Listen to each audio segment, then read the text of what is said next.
Welcome back to Overwatch Advising.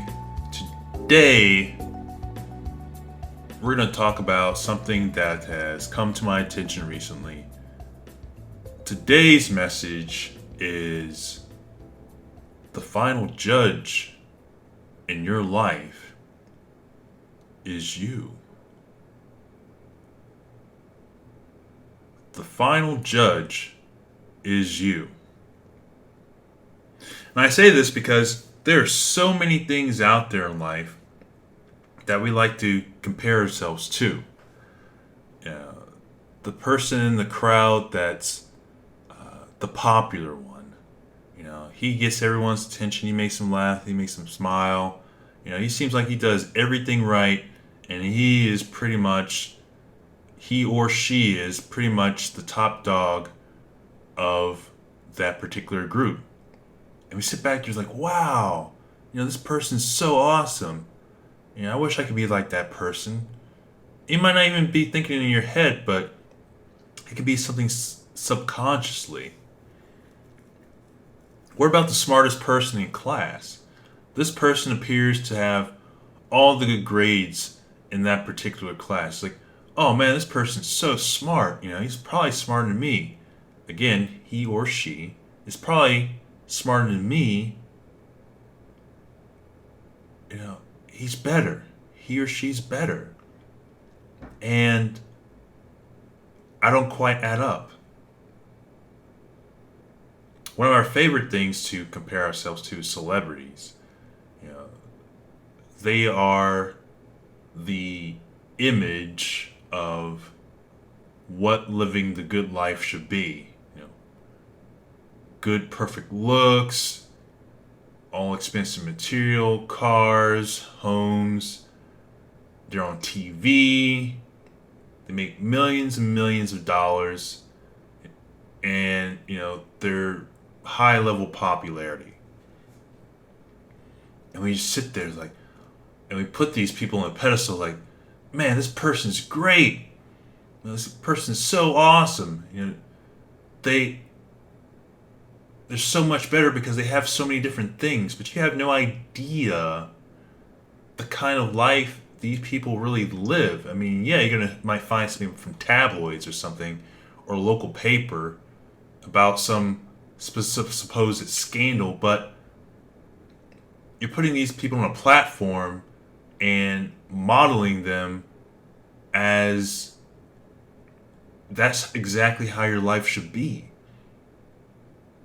This also leads to feeling inadequate.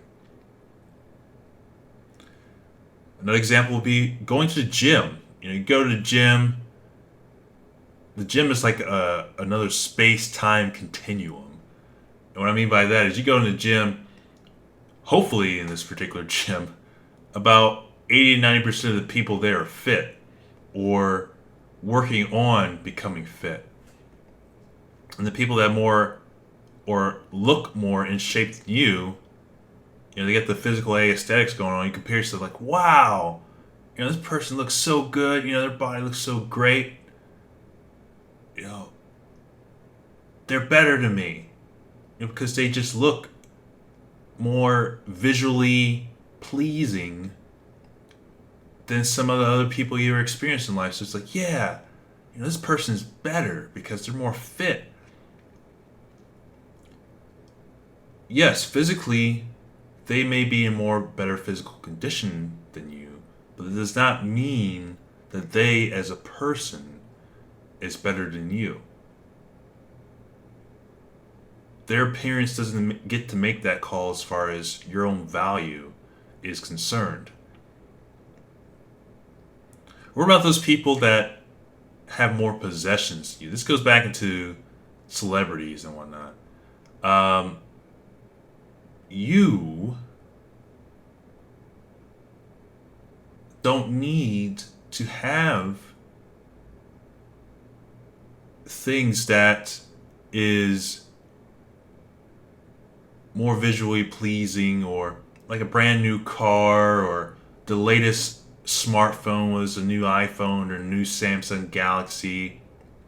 You've seen some of these people, they're buying all these new toys and stuff, and they got the latest large 60-inch LED TV.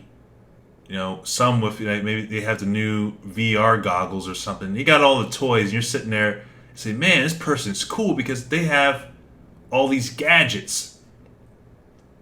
Because he has more materialistic possessions. Again, this is another he or she statement. They are therefore better than you. But I have nothing.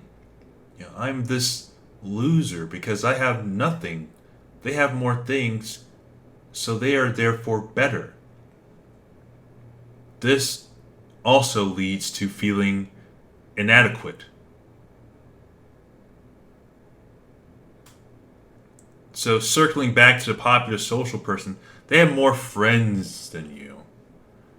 And here in the US, friends is an arbitrary thing.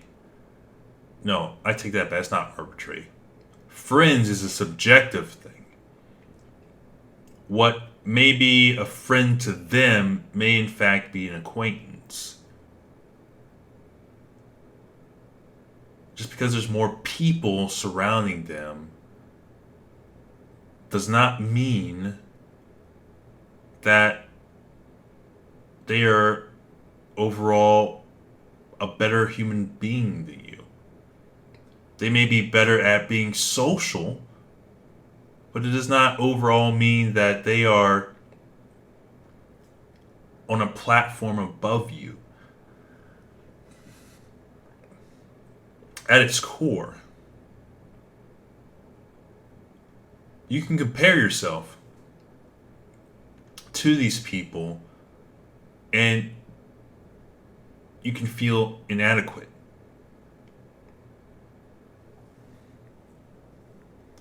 And this inadequacy is the self-talk you have with yourself that, I don't have the talent, skill, the charisma.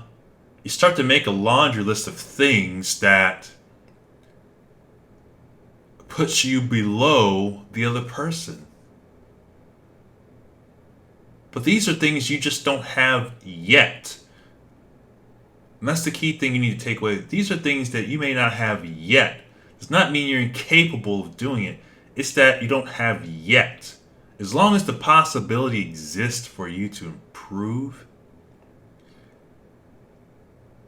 the final judge of who your life is or what your life is you.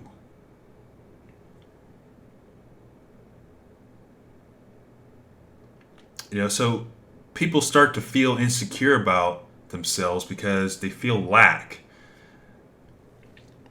It begins to eat away at their self-esteem. I've seen it so many times where individuals go out to seek validation from others, to give them some kind of self-worth. And with social media today, this creates a huge fire of inadequacy, insecurity, vanity. There's so much opportunity now for people to judge each other and compare. This goes into the whole like system, where we invest our self-worth based on the amount of likes that we receive for whatever content we put out. In the end, the final judge is you as far as what your worth is. Only you get to feel, or only you get the final say as to who you are, what your hopes, dreams, and vision is. Because no matter what's going on during the day, no matter what happens during the day, there's going to be that time where you're just by yourself. You're just by yourself and you're the only person that keeps yourself company. And for some people, this is very scary being alone. They don't quite feel complete being alone. And I don't mean in a level of relationships where eventually you're with someone to be happy with together.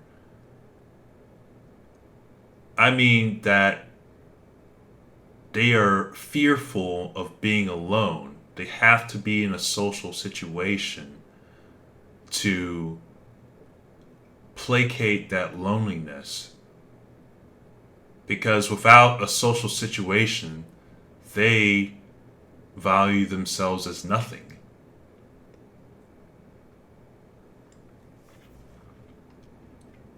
So this is going to wrap it up today about this particular message. I think it's very important that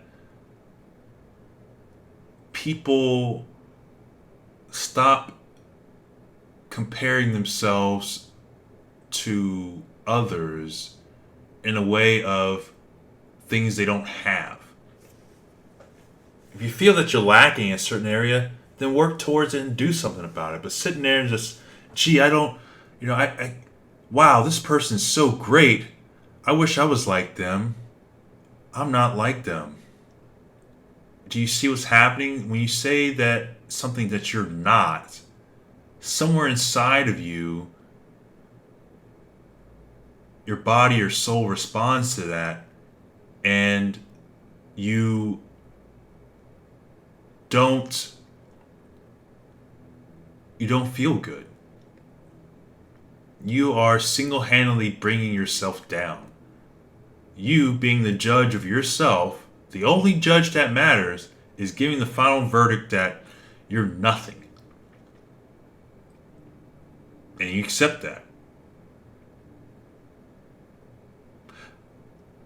People are going to judge. People are going to make their own opinions of you. And that's all it boils down to is opinions. But no one can tell you how you should live your own life. Even me, as I give you advice, all I can say is things based off my own experiences and do the best I can to summarize for you guys how to be happy. Not with yourself, just with yourself, but with others. So take some time to think about this. Again, I've gone on far enough with this message. This is Overwatch advising. Thanks for listening. Like and subscribe if you enjoy the contents of this channel. And feel free to discuss about this message below if this means something. This is Overwatch advising.